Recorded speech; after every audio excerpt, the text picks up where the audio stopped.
Hi, I'm Carrie. Welcome to the AI Carrie Show, where I break down the hottest AI stories every weekday in plain English so that you can actually understand what's happening in AI instead of panic Googling whether your job will exist by next year.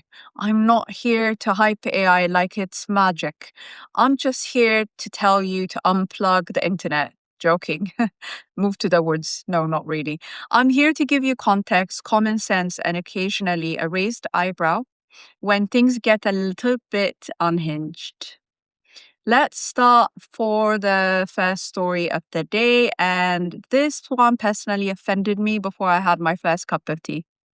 Researchers have introduced something called SleepFM, which is a foundation model trained on massive amounts of sleep data and can apparently predict long term health risks from just one night of recordings. One night. Seriously, as in the night where you ate late, doom scrolled until 1 a.m., woke up at 4 a.m. for no reason, and then panicked about waking up at 7 a.m. again.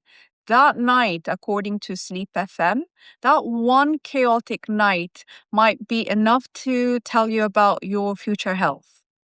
And honestly, the tech is impressive.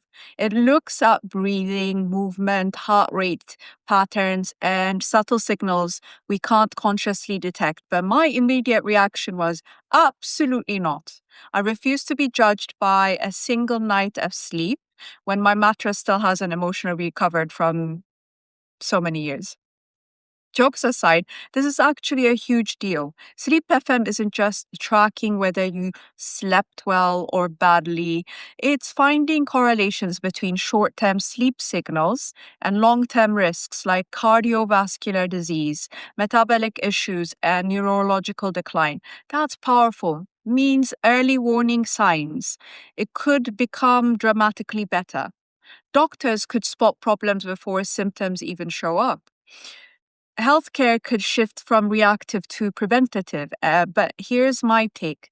We're dangerously close to turning normal human messiness into medical anxiety. If people start getting risk scores after one bad night, we're going to need therapy models just to calm everyone down. The technology is incredible, but how is it communicated? That will matter. Otherwise, we have a generation of people convinced they're dying because they have one glass of wine and a bad pillow. Let's move on to something that sounds small, but it's actually Amazon quietly rearranging the furniture of your life. Amazon has launched Alexa.com, allowing early access users to chat with Alexa Plus directly from the web browser for the first time. No echo device, no shouting across the kitchen like a Victorian or an African parent, just Alexa in your browser, waiting politely like a customer service rep who never blinks. This might seem trivial, but it's a very strategic move. Amazon is basically saying Alexa is no longer just a voice assistant, it's becoming a full interface layer, something you can message and interact with and delegate to, eventually trust with decisions. Here's the funny part. For years, Alexa has been that slightly awkward house guest, especially at mine, great at setting timers, confident about the weather, completely useless when you ask anything even mildly complex. Alexa Plus is Amazon's attempt to fix that reputation and bring Alexa into the era of agentic AI, where assistants don't just answer, but they actually do things: booking, organizing, summarizing, managing routines. And by putting it in the browser, Amazon is testing whether people want Alexa as a daily work companion, not just a kitchen or house guest. My take on this is if Alexa becomes genuinely useful in the browser, we'll forgive a lot of the years that, it's been misunderstood or it misunderstood us. But Amazon has about 5 seconds of patience from users. This might be just pushed aside as a nice idea that didn't stick. Now, the next topic, let's talk about today's news, which is a sci-fi thriller, really. Nvidia is bringing a brain to every robot. And I don't just mean a brain, a chip in every robot, in every intelligence system, layer for humanoid robots, industrial robots, service robots, warehouse robots, and anything else with limbs and sensors. Now, at CES 2026, it became very clear that NVIDIA wants to sell chips into the robotic industry. And the company is building platforms that allow robots to see, hear, vision. And in this physical world, that sentence if that made you slightly uncomfortable, congratulations, your instincts are working. What's wild is how fast this is moving. We're not talking about robots that just repeat the same motion over and over again. We're talking about robots that can learn from simulations, adopt in real time, and share knowledge across systems. So one robot learns how to pick up an object, and suddenly millions of robots know how to do it. Imagine that world. NVIDIA is essentially creating a shared brain architecture for machines. And if you think software updates are annoying now, wait until your robot needs a firmware patch before it can clean the kitchen. My take on this is robots are coming whether we emotionally are ready for it or not. The question is whether we build them with transparency and limits and safeguards, or whether we just let efficiency bulldoze over for now and hope for the best.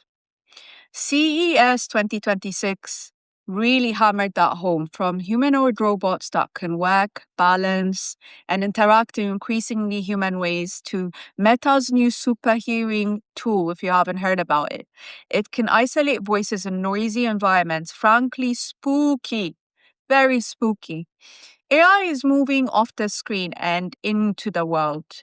Super hearing sounds cool, but until you use it in the wrong context, then it might end up not that great. It's incredible tech, but context matters. Tools that amplify misuse, we need to watch out for. And the pace of release right now is faster than the pace of social engagement on these tools. This is why I'm talking about them. When you zoom out, today's three stories really connect in an interesting way. So SleepFM wants to read your body and predict your future. Alexa Plus wants to live in your browser and manage your life, not just your kitchen or your house. NVIDIA wants to give physical machines the ability to think and act in the real world. That's body, mind, and environment. And while none of these are evil or dystopian on their own, together they paint a picture of AI moving from something you occasionally use to something that continuously observes, assists, operates around you. We're outsourcing more and more judgment to systems that don't get tired, they don't get awkward, they do not get emotionally attached, and that's very powerful, but also something we should be awake for, really, if SleepFM can track that.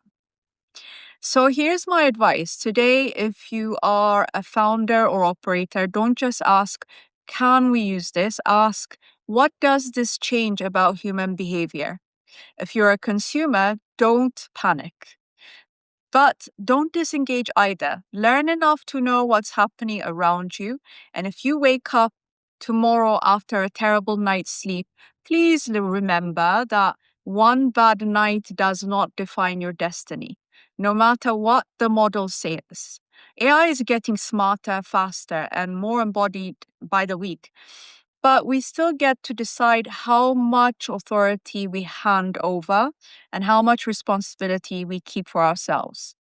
As always, this is the AI Carry Show, and I'll be back with more context, more clarity, more probably engaging stories that'll give you pause for a second, because that pause is where good decisions start.